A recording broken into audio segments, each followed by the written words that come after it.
Maestro, usted dijo alguna vez que quien controla la historia controla el presente, ¿no? Krause y compañía habían influido en una visión muy conservadora, quitándole el aspecto revolucionario a la independencia. El juarismo se enfrentó a los privilegios brutales del clero mexicano. Era parte de todo el proceso de instrumentalizar la historia de México para la derecha. Lo que veo es que hay un desgaste interno en Estados Unidos que a lo mejor produce una descomposición del gobierno trumpista y lo derriba, en la medida en que está creando contradicciones dentro. Y que ahí la resistencia es lo fundamental. ¿Cómo mantener la presión desde aquí? Yo creo que a través de crear conciencia en términos generales.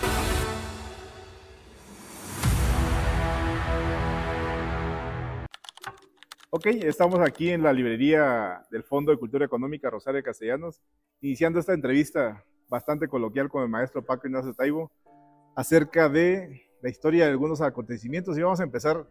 Maestro, usted dijo alguna vez que quien controla la historia controla el presente, ¿no? Y yo le haría esta pregunta, ¿no? En el periodo neoliberal los libros de texto se usaron como propaganda, ¿no? Dígame, maestro, 3 hojas de esos libros de texto que usted se arrancaría. No, que las arrancamos. La gran batalla contra los libros de texto que se dio en el gobierno de Cedillo Sí. fue canija. De hecho, forzamos a través de una movilización social a que esos libros se retiraran. Tanto los maestros como un montón de intelectuales, historiadores, participamos en un debate. Y todavía me acuerdo las páginas que les dijimos, no, así no es. Así no es. La primera era como un libro de texto había decidido que el Pípila no existía. ¿Cómo eso? No me lo sabía. Bueno, pues Krause y compañía habían influido en una visión muy conservadora, quitándole el aspecto revolucionario a la independencia. Y ahí se habían fumigado al Pípila. Pero no solo, la parte de los libros de texto más chafa era donde se ignoraba que la guerra de reforma se hizo contra el clero. El juarismo se enfrentó a los privilegios brutales del clero mexicano y eso había desaparecido, se había ido a la nada. Es decir, que estaba como un blanqueamiento de la historia, ¿no? Pero gacho. Y la otra era, en aquella época, Salinas andaba negociando el reconocimiento con el Vaticano y no quería manejar la historia de tal manera. Y la tercera era, se había disminuido al mínimo la historia de la guerra del 46-47 contra los Estados Unidos. Entonces, bueno, era parte de todo el proceso de instrumentalizar la historia de México para la derecha.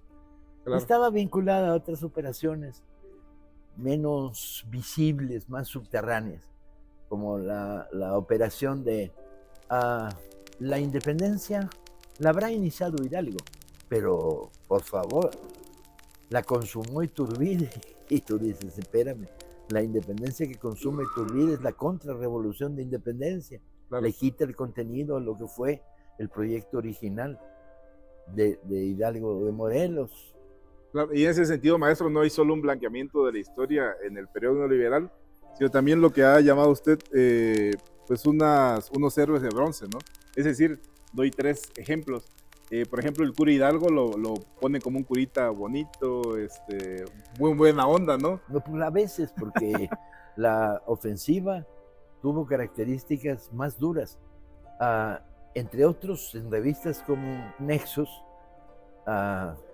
se hablaba del asesino Hidalgo. Wow. O sea que abusados, no era tanto blanquearlo y volverlo sonso o quitarle contenido, pero además estaba en todo el proyecto. Virgen de Guadalupe, Hidalgo va directo a rescatar en Atotonilco una virgen morena, sale, y las levanta de la pared, y eso se diluye cuando al mismo tiempo los gachupines sacan a la Virgen de los Remedios del santuario, una virgen güerita chiquita, ¿no? Claro. Que produce entre los insurgentes de la Ciudad de México un dicho que era qué poca virgen tienen estos güeyes, ¿no? Este manejo de la historia, ablandando el contenido revolucionario de las transformaciones históricas que tuvo México, pues era muy potente y era una zona de combate y lo sigue siendo, ¿eh? Claro. Está lleno este país. Yo escuchaba por ahí una entrevista que tuviste, maestro, donde nos explicabas y aprendí mucho también, de cómo Hidalgo hablaba otomí, hablaba náhuatl. Hablaba purépecha. Sí, que no era, o sea, no era un curita blanco, pues, sí, para nada, ¿no? No, pero era un indigenista. Era un Muy indigenista. seriamente indigenista. Exactamente, entonces esa es la parte que nos quieren contar de manera que quieren borrar, ¿no? Pero hay toda una operación en general. La derecha mexicana a veces no se atreve a enseñar el cobre y no se atreve a decir que en el fondo de su corazón les gusta Pedro de Alvarado, masacrador de indígenas.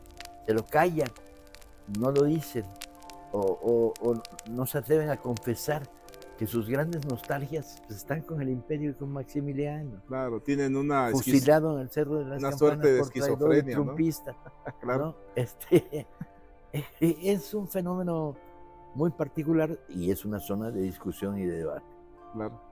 Y en ese sentido también, maestro, en el mismo sentido de ese revisionismo histórico de derecha, hay una nueva corriente que nos dice que, por ejemplo, los periodos de Porfirio Díaz y de Maximiliano fueron épocas doradas, ¿no? Bueno, está el mito, el desarrollo, y luego te dicen cada cosa que es fascinante. Sí. Te dicen, bueno, pero Porfirio Díaz, podrán quejarse de él, pero trajo el ferrocarril.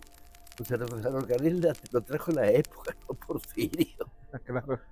Y además cuando trazó las líneas férreas, pues explícate por qué estaban destinadas no al transporte de productos o de pasajeros, sino estaban destinadas a los negocios mineros con los norteamericanos.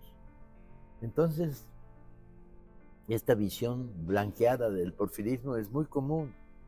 Y también sucede lo mismo con la colonia. Ahora dice que no fuimos colonia, que no fuimos, que los indígenas no fueran arrasados, etcétera, ¿no? El debate está abierto y está en todas las esquinas de la revisión de la historia de México. Afortunadamente lo perdieron, en términos generales. Hay una narrativa sobre la conquista, ¿no? La conquista de México, que dicen que no existió, que fue una liberación indígena. Yo pregunto si fue una liberación, ¿por qué el sistema económico posterior se benefició exclusivamente a la corona y no a los indígenas?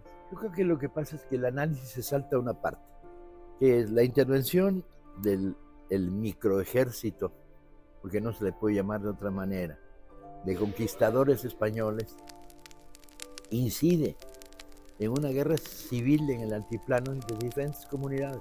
Claro.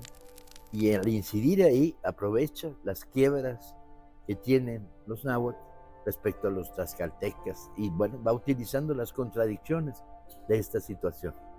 El único problema es que en el momento en que este primer nivel de la conquista se consolida, se va instaurando a través de mecanismos múltiples, militar y religioso, un fenómeno de control y dominio antiindígena del país.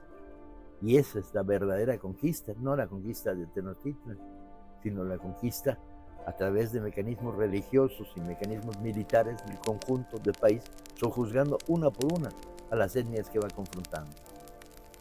Sí, en ese sentido, pues también en este plano de ese neorevisionismo, ¿no? De la derecha, también nos hablan de la revolución, ¿no? Que fue un mito, un simple reacomodo de élites donde el pueblo fue carne de cañón.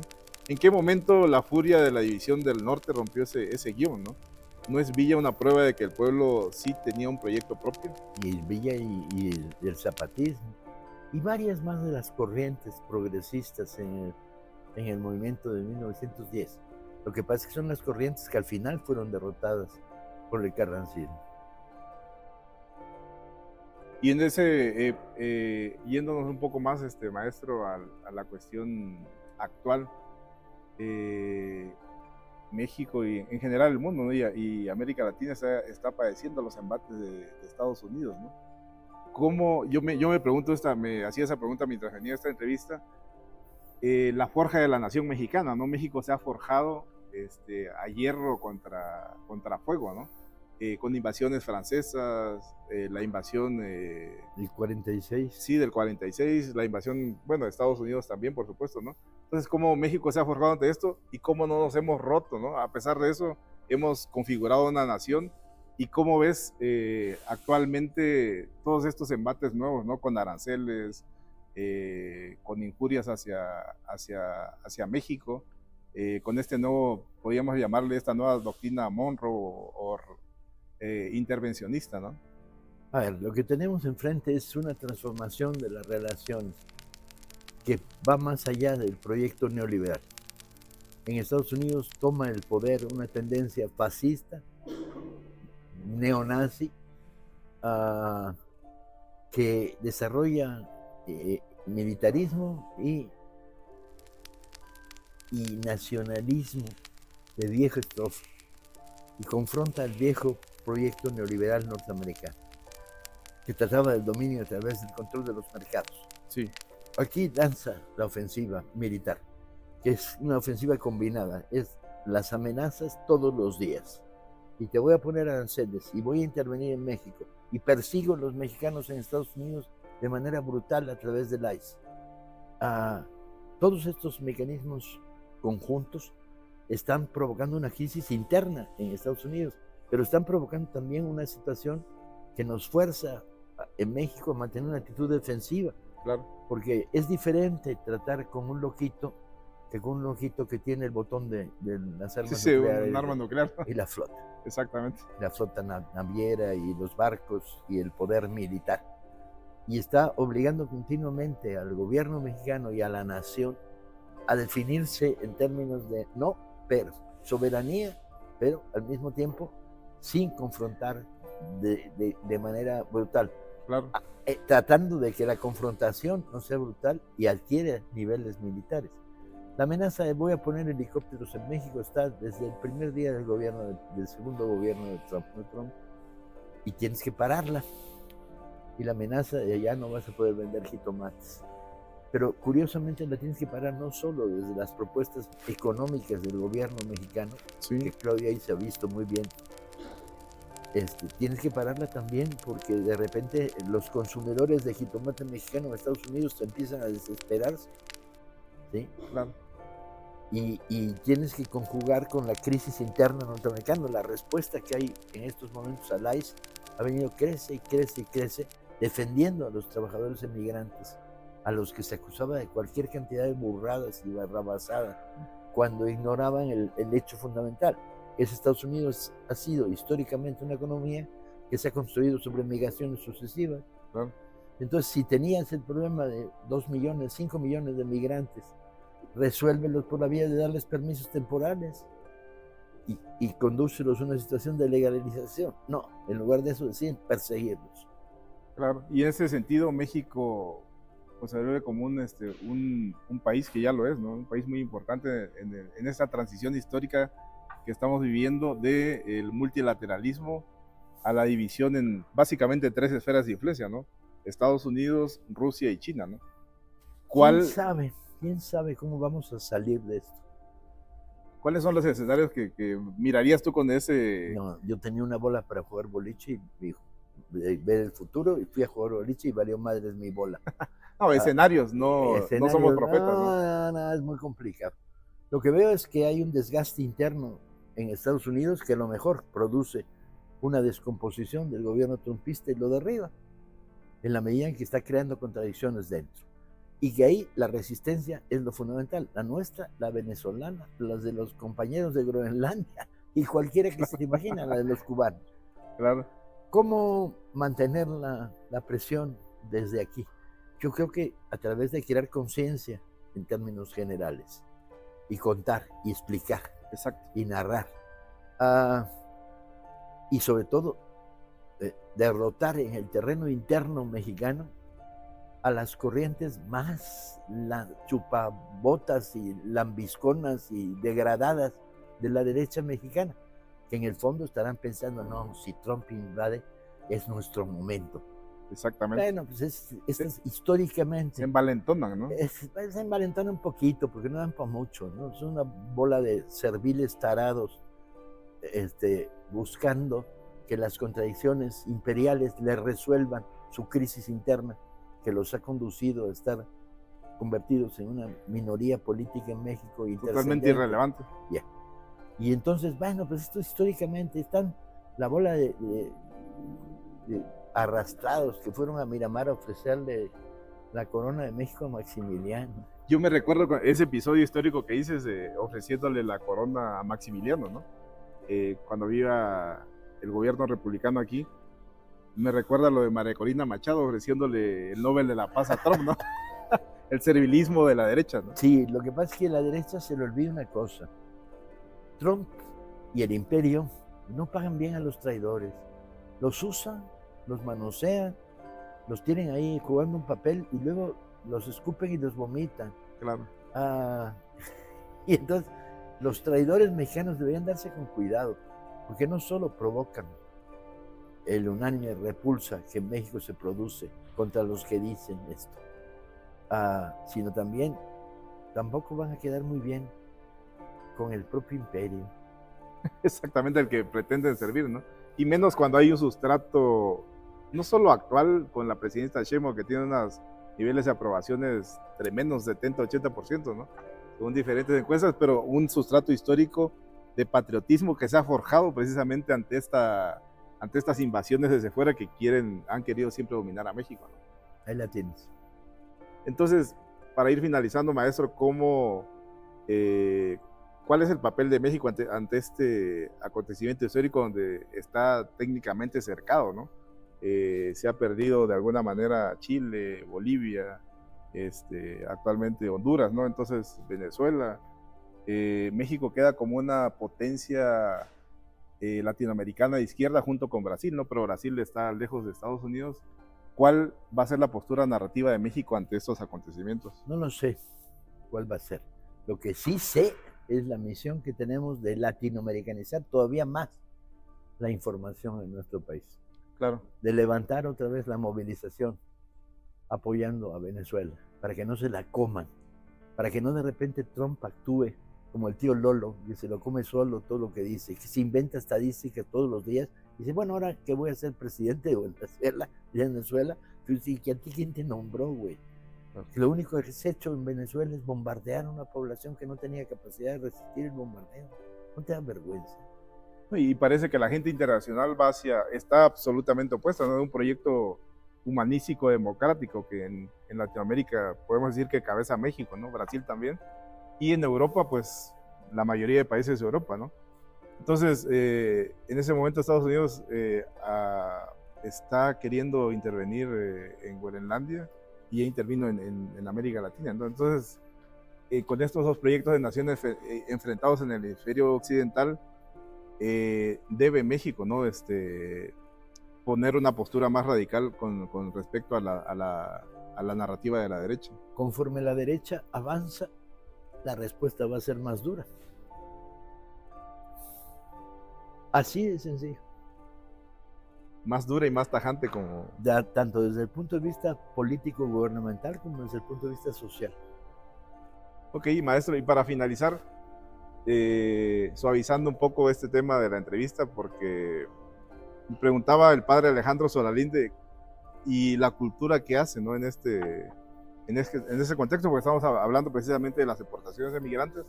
Le decía, pues, mi respuesta fue, cambia la narrativa, ¿no? Porque yo he visto en Tapachula, por ejemplo, en la estación migratoria de Tapachula, cómo hay una narrativa donde hay murales donde los migrantes son gente que trae una riqueza, gente que aporta, gente buena, ¿no?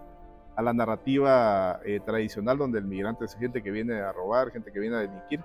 Entonces, en ese sentido, el Fondo de Cultura Económica está haciendo una gran cruzada, ¿no? Con el impulso también de la presidenta Claudia Sheinbaum, el 25 por el 25. Platicábamos tras bambalinas antes de entrar en esta entrevista, cómo este acto del Fondo de Cultura ha sido una respuesta narrativa ante eso, ¿no? Piensa de repente que en los mismos días que el fondo lanza una colección a toda escala latinoamericana, 2,5 millones de libros de regalo para adolescentes, de autores latinoamericanos, con fuertes reseñas literarias de momentos claves de la dictadura argentina, el golpe de Estado de Chile, el golpe de Estado de Guatemala, etcétera, etcétera, tocados en estos libros. En esos mismos días se publicaba la lista de los libros prohibidos en Estados Unidos en los consejos escolares. Que están haciendo, por ejemplo, yendo contra los museos, ¿no? Hay una censura tremenda. Desastre. Este libro prohibido, porque el trumpismo entró por ahí. Sí. en materia de política cultural, ¿no? Como Pues, no hay instituciones culturales, está todo privatizado, entró por los consejos escolares, creando mecanismos de censura para que no leyeran los adolescentes. sí, incluso ha Y tenido nosotros encontronazos con regalábamos Harvard, ¿no? los mismos días que estos desdichados sacaban de las bibliotecas escolares libros. Y si lees la lista, te aterra. Claro, no, y incluso el trumpismo tuvo encuentros con Harvard, ¿no? La misma universidad. Son todas, porque al fin y al cabo lo que está en el aire es civilización contra barbarie. Claro, exactamente. Entonces, en este contexto que dice el maestro Paco Taibo, ¿no? Y que estamos analizando aquí, civilización contra barbarie, es importante hablar, es importante fijar posturas y sobre todo es importante la cultura. Maestro, un mensaje para nuestro público, bueno, el público en general, pero el público joven de México y Latinoamérica, sobre, no sé, una esperanza que venga de este tema, ¿no? El tema de El la mejor cultura. mensaje que puedes dar es no andar por ahí dando mensajes, sino poner libros en las casas. Excelente. Entonces, maestro, nos vemos en una próxima emisión, esperamos. Y un saludo a todos nuestros, todos nuestros que nos escuchan de parte del Sur Global, aquí desde el Fondo de Cultura Económica, en la sede de la Rosario Castellanos en la Ciudad de México.